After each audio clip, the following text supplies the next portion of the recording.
ನಾನು ಕಾಂಗ್ರೆಸ್ನವರಿಗೆ ಕೇಳಕ್ಕೆ ಬಯಸ್ತೇನೆ, SIR ಯಾವಾಗಿಂದ ಪ್ರಾರಂಭ ಆಯಿತು? 1952ರಿಂದ ಪ್ರಾರಂಭ ಆಗಿದೆ. SIR ಉದ್ದೇಶ ಏನು? ಅನಧಿಕೃತ ಮತಗಳು ಇರಬಾರ್ದು, ಅಧಿಕೃತ ಮತಗಳು ಕೈ ಬಿಟ್ಟು ಹೋಗಬಾರ್ದು. ಅಂದರೆ ಕಾಂಗ್ರೆಸ್ ಗಲಾಟೆ ಮಾಡ್ತಿರೋ ಉದ್ದೇಶ ಏನು? ನಿಮಗೆ ನಕಲಿ ಮತಗಳು ಬೇಕಾ? ಅವನು ಯಾವನೋ ಫಿಲ್ಮ್ ಆ್ಯಕ್ಟ್ರು 4 ರಾಜ್ಯಗಳಲ್ಲಿ ವೋಟರ್ ಲಿಸ್ಟಲ್ಲಿ ಹೆಸರಿಟ್ಕೊಂಡಿದ್ನಲ್ಲ, ಅಂಥವ್ರು ಬೇಕಾ ನಿಮಗೆ? ಅವರೆಲ್ಲ ನಿಮ್ಮ ಬ್ರ್ಯಾಂಡ್ ಅಂಬಾಸಿಡರ್ಗಳಲ್ಲ, ಅವರೆಲ್ಲ ನಿಮ್ಮ ಬ್ರ್ಯಾಂಡ್ ಅಂಬಾಸಿಡರ್ಗಳು. ಅಂಥದ್ದೆಲ್ಲ ನಕಲಿ ಮತಗಳಿರಬೇಕಾ? ಬಾಂಗ್ಲಾದೇಶದವರಿಗೆಲ್ಲ ಆಧಾರ್ ಕಾರ್ಡ್ ಮಾಡಿಕೊಟ್ಟು ವೋಟರ್ ಲಿಸ್ಟಿಗೆ ಸೇರಿಸಿದಿರಲ್ಲ, ಅವೆಲ್ಲ ಉಳ್ಕೋಬೇಕಾ? ಒಬ್ಬೊಬ್ಬ ಮತದಾರನ ಹೆಸರು 2, 3, 4 ಕಡೆ ಇರಬೇಕಾ? ಸತ್ತವ್ರ ಹೆಸರೆಲ್ಲರೂ ಮತದಾರ ಪಟ್ಟಿಲಿ 20 ವರ್ಷದಿಂದ ಸತ್ತಿದ್ರು ವೋಟರ್ ಲಿಸ್ಟಲ್ಲೇ ಇರಬೇಕು. ಎಲೆಕ್ಷನ್ ಬಂದಾಗ ಅವ್ರು ಎದ್ದು ಬಂದು ವೋಟ್ ಹಾಕಬೇಕು. ನಾನು ಎಲೆಕ್ಷನಲ್ಲಿ ಸೋತಿದ್ದೀನಿ. ನಾವು ಆಮೇಲೆ ಪರಿಶೀಲನೆ ಮಾಡಿದಾಗ 3000ಕ್ಕೂ ಹೆಚ್ಚು ಜನ ಸತ್ತವರು ಬಂದು ವೋಟ್ ಹಾಕಿದ್ದಾರೆ. ಅಂದರೆ ಆ ಮ್ಯಾಜಿಕ್ ನಡಿಬೇಕು. ಯಾಕೆಂದ್ರೆ ಸತ್ತವ್ರ ಹೆಸರು ವೋಟರ್ ಲಿಸ್ಟಲ್ಲಿ ಇದ್ದರೆ ಅವ್ರು ಎಲೆಕ್ಷನ್ ಬಂದಾಗ ಅವರು ಮುಖ ಮುಚ್ಕೊಂಡು ಬಂದು ವೋಟ್ ಹಾಕ್ಬೋದಲ್ಲ. ಯಾಕೆ ನಿಮ್ಮಲ್ಲಿ ಒಂದು ವ್ಯವಸ್ಥೆ ಇದೆ. ಅಂದರೆ ಈ ರೀತಿಯ ನಕಲಿ ಮತಗಳು ಇರಬೇಕು ಅನ್ನೋದು ಬೈಕೇನಾ? ಇಷ್ಟಾದಮೇಲೆ ನೀವು ಯಾರ ಮೇಲೆ ಸವಾರಿ? SIRನ ಕಾಲಕ್ಕೆ ನಡೆಸಬೇಕಾಗಿರೋ ಜವಾಬ್ದಾರಿ ಚುನಾವಣಾ ಆಯೋಗದ್ದು. ಅವ್ರ ಕರ್ತವ್ಯನೂ ಕೂಡ ಅದು. ಅವ್ರ ಕರ್ತವ್ಯದ ವಿರುದ್ಧ ನೀವು ಮಾತಾಡ್ತಾ ಇದ್ದೀರಾ. ಮತ್ತು ಇದೆಲ್ಲವೂ ನ್ಯಾಯಾಲಯಕ್ಕೆ ಹೋಯಿತು. ಸುಪ್ರೀಂ ಕೋರ್ಟ್ ಜಡ್ಜ್ಮೆಂಟ್ ಕೊಡ್ತು SIR ನಡಿಬೇಕು ಅಂಥೇಳಿ. ಅಂದರೆ ಸುಪ್ರೀಂ ಕೋರ್ಟ್ನ ತೀರ್ಪಿನ ವಿರುದ್ಧ ನಿಮ್ಮ ಪ್ರತಿಭಟನೆನಾ? ಸುಪ್ರೀಂ ಕೋರ್ಟ್ನ ತೀರ್ಪಿನ ವಿರುದ್ಧ ಸಾರ್ವಜನಿಕ ರೂಪದಲ್ಲಿ ಪ್ರತಿಭಟನೆ ಮಾಡೋದು ಸಂವಿಧಾನ ವಿರೋಧಿ ಅಲ್ವಾ? ಸಂವಿಧಾನದ ಬಗ್ಗೆ ಬಹಳ ಆಗಾಗ ಪುಂಖಾನುಪುಂಖವಾಗಿ ತಮ್ಮ ಮನಸ್ಸಿಗೆ ಬೇಕಾದಂತೆ ಅರ್ಥೈಸಿ ಭಾಷಣ ಮಾಡುವ ಮಹಾಜನಗಳೇ ನೀವು. ಇದೇ ತಾನೇ ನಿಮ್ಮದು ಸಂವಿಧಾನ ವಿರುದ್ಧ ತಾನೇ. ಇಷ್ಟಾದ ಮೇಲೂ SIRನಲ್ಲಿ ಪಾಲ್ಗೊಳ್ಳುವ ಅಧಿಕಾರಿಗಳು ಯಾರು? ಕೇಂದ್ರ ಸರ್ಕಾರದ ಅಧಿಕಾರಿಗಳ? ಇಡೀ SIRನಲ್ಲಿ ಪಾಲ್ಗೊಳ್ಳೋರು ಕೆಳ ಹಂತದ ಅಧಿಕಾರಿಗಳು. BLO ಯಾರು? ಸ್ಕೂಲ್ ಟೀಚರ್ಸು, ಅಂಗನವಾಡಿ ಶಿಕ್ಷಕರು, ಕಾರ್ಪೊರೇಷನ್ ಅಧಿಕಾರಿಗಳು, ರೆವಿನ್ಯೂ ಅಧಿಕಾರಿಗಳು. ಅವರೆಲ್ಲ ಯಾರ ಕೈಗೊಂಬೆಗಳು? ಅವ್ರಿಗೆ ಏನು ಡೈರೆಕ್ಷನ್ ಕೊಟ್ಟಿದ್ದೀರಿ? ನಾಚಿಕೆ ಆಗಲ್ಲ ನಿಮಗೆ? ಯಾವುದೇ ಒಬ್ಬ ಮತದಾರರ ಹೆಸರನ್ನು ಕೈ ಬಿಡಬಾರ್ದು ಅನ್ನೋದ್ರ ಬದಲಿಗೆ ನೀವೇನು ಡೈರೆಕ್ಷನ್ ಕೊಟ್ಟಿದ್ದೀರಿ? ಅಲ್ಪಸಂಖ್ಯಾತರದ್ದು ಒಂದು ಒಟ್ಟು ಕೈ ಬಿಟ್ಟು ಹೋಗಬಾರ್ದು. ಅಂದರೆ ಅವ್ರು ಮಾತ್ರ ಭಾರತದ ಪ್ರಜೆಗಳ? ಅವ್ರದ್ದು ಬಿಟ್ಟು ಹೋಗಬಾರ್ದು, ಉಳಿದವ್ರದ್ದು ಬಿಟ್ಟು ಹೋಗಿಲ್ಲ, ಹಿಂದೂಗಳದ್ದು ಬಿಟ್ಟು ಹೋಗ್ಬೋದಾ?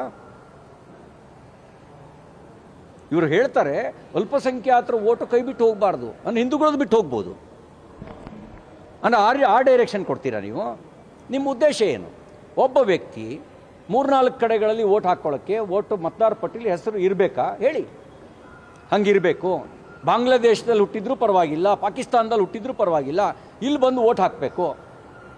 ಅವ್ರು BJPಗಂತೂ ಓಟ್ ಹಾಕಲ್ಲ ಅಂತ ಒಂದು ಗ್ಯಾರಂಟಿ ಇದೆಯಲ್ಲ. ಬಾಂಗ್ಲಾದೇಶಿ ಪ್ರಜೆ BJPಗೆ ಓಟ್ ಹಾಕಲ್ಲ,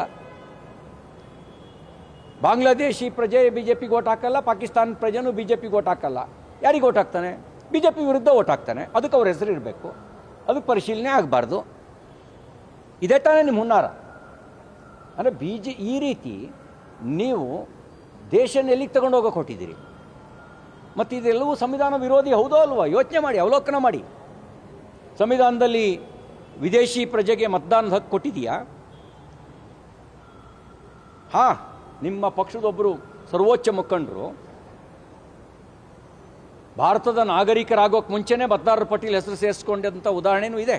ಆ ಕುಖ್ಯಾತಿಯು ನಿಮ್ಮದೇ. ಅವರು ನಿಮ್ಮ ಪಕ್ಷದ ಸರ್ವೋಚ್ಚ ಮುಖಂಡರು. ಈ ಕಾರಣಕ್ಕೆ ಅವನು ಬಾಂಗ್ಲಾದೇಶದಲ್ಲಿದ್ದರೂ ಇಲ್ಲಿ ವೋಟರ್ ಲಿಸ್ಟಲ್ಲಿ ಹೆಸರಿರಬೇಕು. ಇನ್ನು ಕೆಲವರು ಊರಿನಲ್ಲೂ ಮತದಾರರ ಪಟ್ಟಿಯಲ್ಲಿ ಹೆಸರಿಟ್ಕೊಂಡು ಬೆಂಗಳೂರಿನಲ್ಲೂ ಮತದಾರರ ಪಟ್ಟಿಯಲ್ಲಿ ಹೆಸರಿಟ್ಕೊಂಡಿದ್ದಾರೆ. ಬೆಂಗಳೂರು ಎಲೆಕ್ಷನ್ ಇದ್ದಾಗ ಬೆಂಗಳೂರಲ್ಲಿ ವೋಟ್ ಹಾಕ್ತಾರೆ, ಊರಲ್ಲಿ ಎಲೆಕ್ಷನ್ ಇದ್ದಾಗ ಅವ್ರನ್ನೇ ಬಸ್ ಕಳಿಸಿ ವೋಟಿಗಿಷ್ಟು ಅಂತ ದುಡ್ಡು ಕೊಟ್ಟು ಕರೆಸಿ ವೋಟ್ ಹಾಕ್ಸೋ ಪದ್ಧತಿ ಇದೆ. ಏಕಕಾಲಕ್ಕೆ 2 ಕಡೆ ಏಕಕಾಲಕ್ಕೆ ಎಲೆಕ್ಷನ್ ಇದ್ದಾಗ ಬೆಳಗ್ಗೆ ಇಲ್ಲಿ ವೋಟ್ ಹಾಕಿ ಆಮೇಲೆ ಹಿಂಗೆ ಕಳಿಸಿ ಅಲ್ಲಿ ಬಂದು ವೋಟ್ ಹಾಕುವಂಥ ವ್ಯವಸ್ಥೆನೂ ಇದೆ. ಅವೆಲ್ಲ ಇರಬೇಕು ಅಂತ ನಿಮ್ಮ ಬಯಕೆನಾ?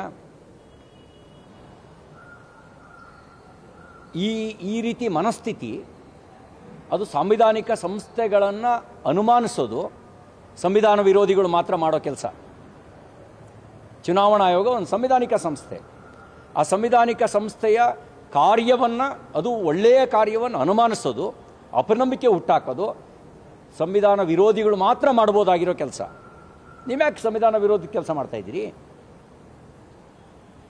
ಇದೇ ಥರ CAA ವಿಷಯದಲ್ಲೂ ಏನು ಹೇಳಿದರು?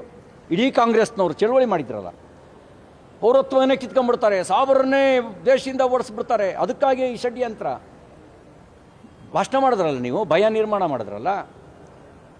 ಇದುವರೆಗೂ ಯಾವುದೇ ಒಬ್ಬ ಮುಸಲ್ಮಾನರದ್ದು ಪೌರತ್ವ ಕಿತ್ಕೊಂಡಿದೆಯಾ? ನೀವ್ಯಾಕೆ ಚಳವಳಿ ಮಾಡಿದರೆ ಅದ್ರ ವಿರುದ್ಧ? ಈಗಲೂ SIR ವಿಷಯದಲ್ಲಿ ಒಂದು ಸಂವಿಧಾನಿಕ ಸಂಸ್ಥೆಗಳ ಮೇಲೆ ಅಪನಂಬಿಕೆ ಹುಟ್ಟಾಕೋದು, ಅನುಮಾನ ಸೃಷ್ಟಿಸೋದು ಮತ್ತು ಅಲ್ಪಸಂಖ್ಯಾತರಲ್ಲಿ ಭಯ ನಿರ್ಮಾಣ ಮಾಡೋದು, ಅವರೆಲ್ಲರೂ ಪೂರ್ಣ ಪ್ರಮಾಣದಲ್ಲಿ ಸಕ್ರಿಯವಾಗುವಂತೆ ನೋಡ್ಕೊಳ್ಳೋದು, ತಮ್ಮ ಮತ ಬ್ಯಾಂಕು ಮತದಾರರ ಪಟ್ಟಿಯಲ್ಲಿ ಖಾತ್ರಿಗೊಳಿಸೋದು, ಇನ್ನು ಬಾಕಿಯವರು ಏನು ಬೇಕಾದ್ರೂ ಆಗಲಿ ಅನ್ನುವಂಥ ಮಾನಸಿಕ ಸ್ಥಿತಿಯ ಕಾರಣಕ್ಕೇ ಈ ಕೆಲಸ ಮಾಡ್ತಾಯಿದ್ದೀರಿ ನೀವು.